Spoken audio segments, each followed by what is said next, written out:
The Queen almost gave up the crown in 1997, the 3 days that nearly ended the monarchy.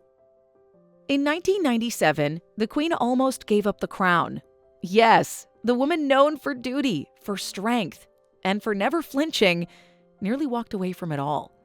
And it wasn't because of war. It wasn't a scandal. It was grief. The kind that paralyzes a nation. The kind that splits families, fuels outrage, and turns silent crowds into angry mobs. Princess Diana's sudden death didn't just devastate Britain, it shattered the fragile bond between the people and the palace. And for 3 long days, the monarchy froze. No public statement, no national address, no queen. Outside Buckingham Palace, grief boiled into fury. Inside Balmoral, Queen Elizabeth faced the most agonizing choice of her reign: stay silent and risk losing the nation, or speak and risk everything the monarchy was built to protect. In this video, we're stepping inside those 3 critical days and the 15 turning points that almost ended a 1,000-year institution, and the single moment that turned it all around. Here's what really happened behind Balmoral's gates and how the Queen nearly walked away. Number 1. Princess Diana's tragic death. On August 31, 1997, Princess Diana's death in a car accident left the world in shock. People everywhere, not just in Britain, were devastated. Princess Diana wasn't just any royal. She was loved by millions for her kindness, charity work, and relatability. Her death hit hard, especially because of her public struggles with the royal family. The world watched as the news spread, and the public's mourning was overwhelming. Princess Diana's death sparked anger too, especially towards the royal family, who'd been seen as distant and out of touch with her pain. It felt like Princess Diana had become the people's princess, and her loss left a deep void. It also brought the royal family's image into question. People began to wonder if the monarchy still had a place in a modern world, especially when it appeared the royals were struggling to respond to such a massive tragedy. Number 2. The Queen's initial silence. After Princess Diana's death, the Queen remained at Balmoral Castle in Scotland with her family. Instead of addressing the nation as people expected, the royal family stayed out of sight. No public statement was made, and this silence was met with growing frustration. The public felt the Queen's response was cold and distant, as if the royal family was indifferent to the national grief. People expected the Queen to step forward and show sympathy, but instead she remained silent. The longer the silence continued, the more anger built up.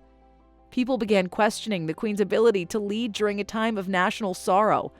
It was a difficult moment for the royal family, and many felt the Queen's traditional ways of handling situations no longer worked in a world where the public wanted emotional connection and transparency.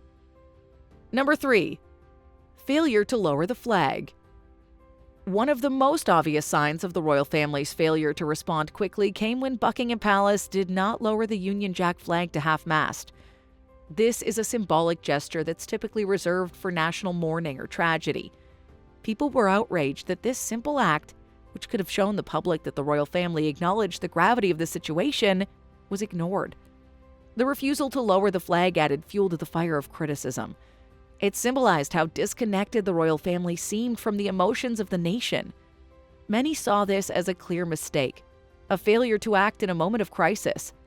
The monarchy, known for its tradition and symbols, had missed an important opportunity to show respect for Princess Diana and the grief of the people. This mistake made the royal family appear out of touch, further damaging their already weakened reputation. Number 4. Media outrage. The media, which had often criticized Princess Diana's relationship with the royal family, turned on the monarchy after her death. The press, which had been critical of Princess Diana for years, now felt the need to hold the royal family accountable for their response to the tragedy.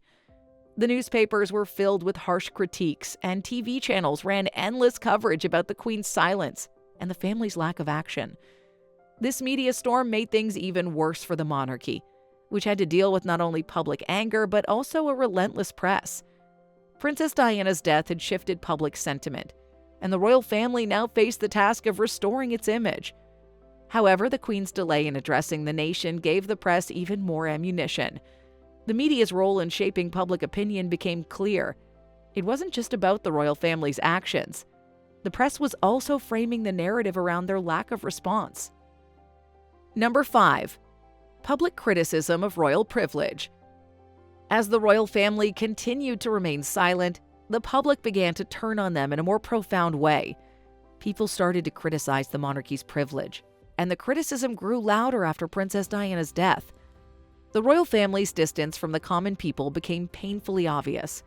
While ordinary citizens were grieving and seeking solace, the royal family appeared to be stuck in their old, rigid ways. Many began to question why the monarchy still existed, especially when it seemed so out of touch with the public's emotions. People argued that the royal family was not only distant, but was also living a life of privilege that had no connection to the realities most people faced. This suddenness of the national outpouring of grief revealed how out of step the royal family had become with the modern world. Public opinion shifted, and the monarchy, once seen as a symbol of unity, now appeared to be something outdated, a relic from the past.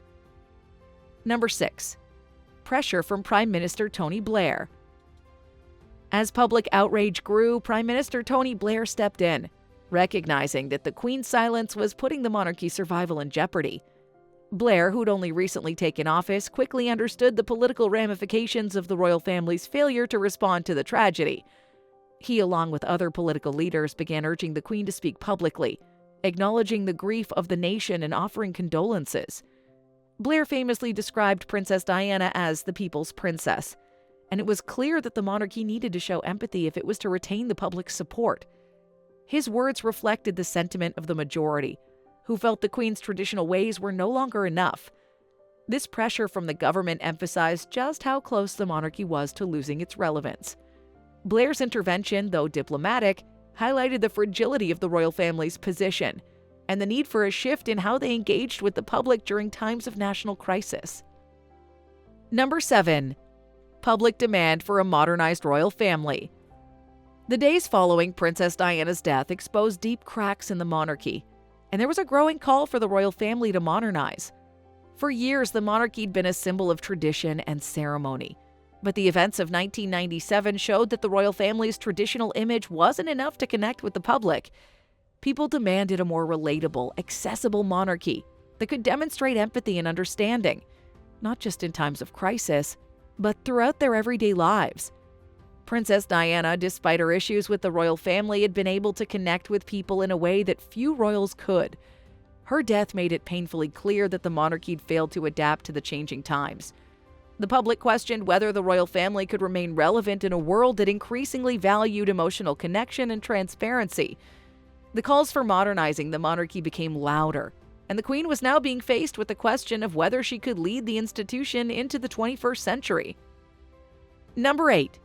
The Queen's reluctance to change. For Queen Elizabeth, this was a difficult moment. She'd spent much of her reign maintaining a sense of tradition and distance from the public. Her style of leadership, while respected, was based on a reserved and private approach. However, the events surrounding Princess Diana's death challenged everything the Queen had known.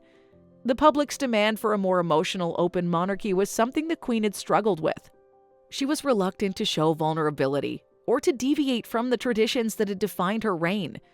At the time, many saw her refusal to engage emotionally as a sign of her inability to adapt to the changing needs of the people. The monarchy for decades had been something that operated above the fray. But the backlash in 1997 made it clear that the public now expected more.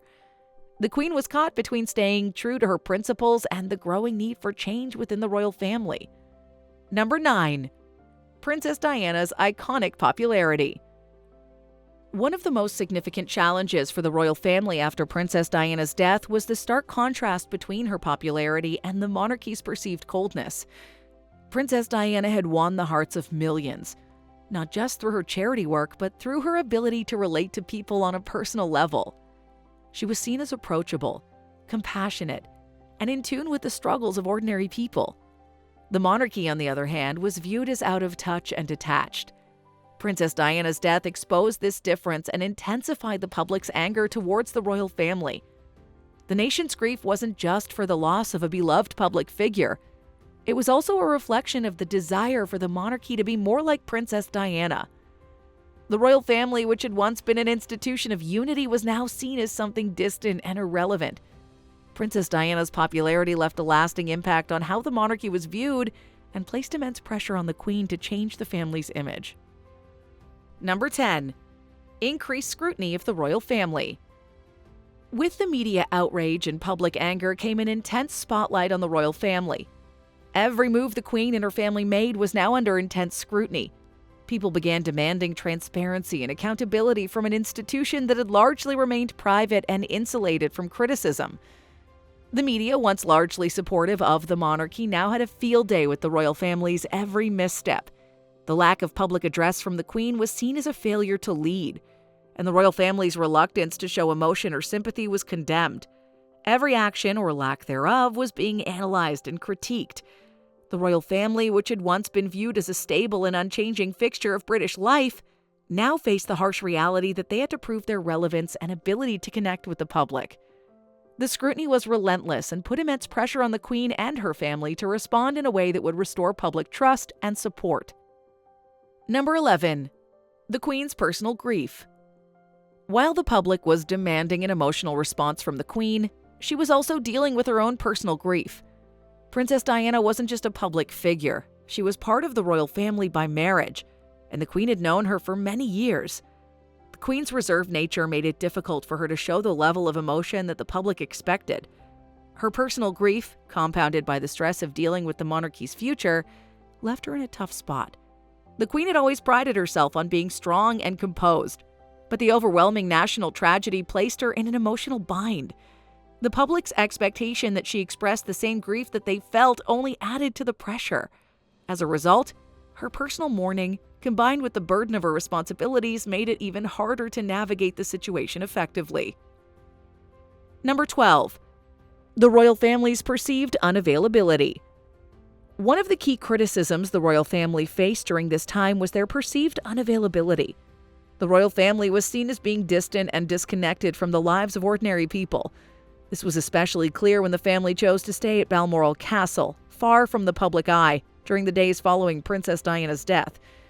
As the nation mourned, the royal family remained out of sight, which only deepened the feeling that they were inaccessible and uninterested in the pain the country was going through. In times of crisis, the public looked to their leaders for comfort and guidance, and the royal family's absence left a void. The decision to stay away from London and not immediately address the public felt out of touch with the national mood. This was one of the critical moments when people began questioning whether the monarchy still had a place in modern Britain. Number 13. The Queen's image at risk. For decades, Queen Elizabeth had been seen as a symbol of grace, wisdom, and stability. She'd weathered many crises during her reign, but nothing had prepared her for the fallout from Princess Diana's death. The royal family's failure to respond quickly and appropriately put the Queen's carefully crafted image at risk.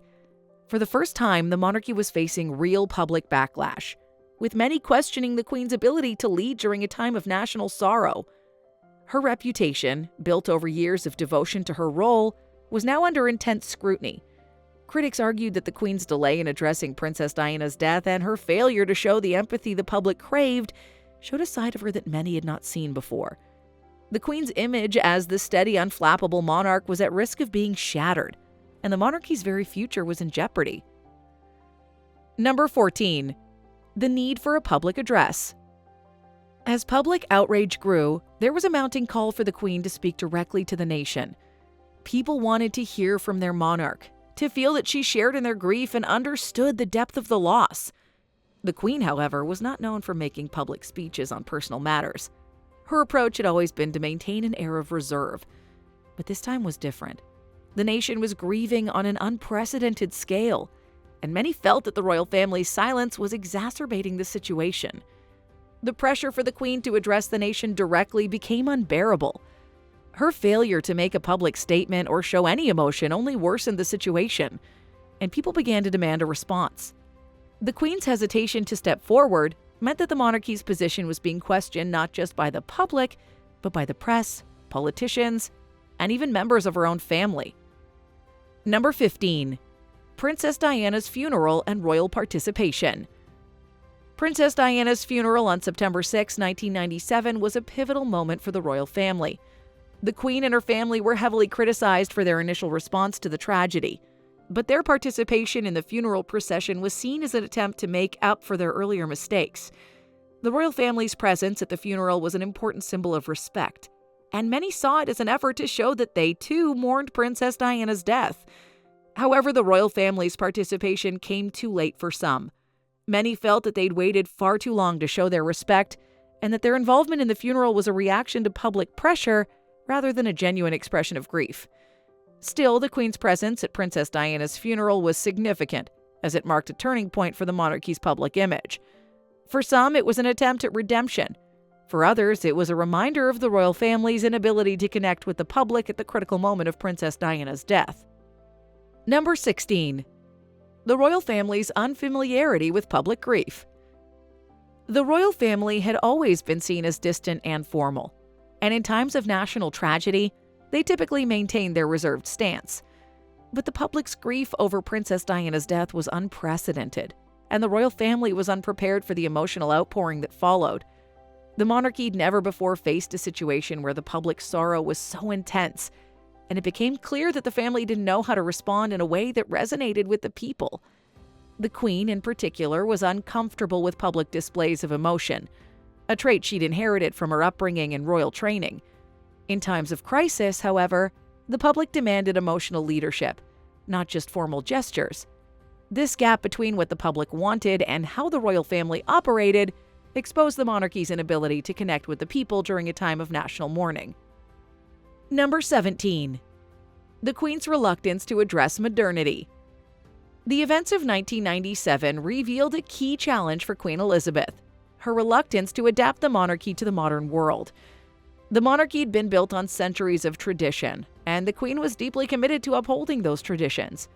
However, the changing expectations of the public, especially in the face of a national tragedy like Princess Diana's death, required a different approach. The Queen struggled to express emotion publicly, and her adherence to royal protocol made it difficult for her to navigate this crisis effectively.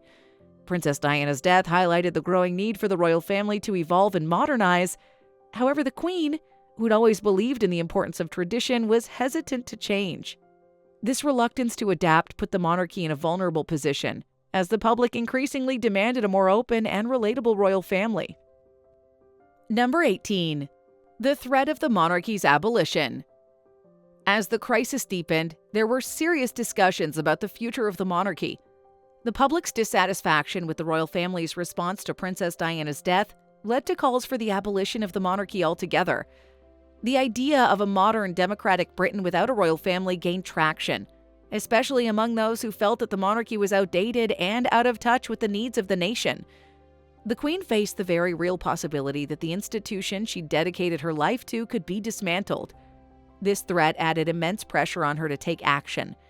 The monarchy's survival was at stake, and the Queen had to decide whether she could regain the public's trust and restore the monarchy's standing in modern Britain. In the end, those 3 days in 1997 nearly brought the monarchy to its knees, a moment in history that could have changed everything. The Queen, under immense pressure, faced a critical choice that would determine not just her future, but the survival of the royal family itself. What do you think? Could the monarchy have weathered this storm without Princess Diana? Or was this crisis a turning point that shaped its future forever? Let us know your thoughts in the comments below. If you found this video insightful, check out the video on 18 British royal family members accused of arrogance over the years. Also, make sure to give this video a thumbs up, share it with your friends, and subscribe to this YouTube channel for more video content like this one. Don't forget to hit the notification bell icon so you never miss any future video uploads.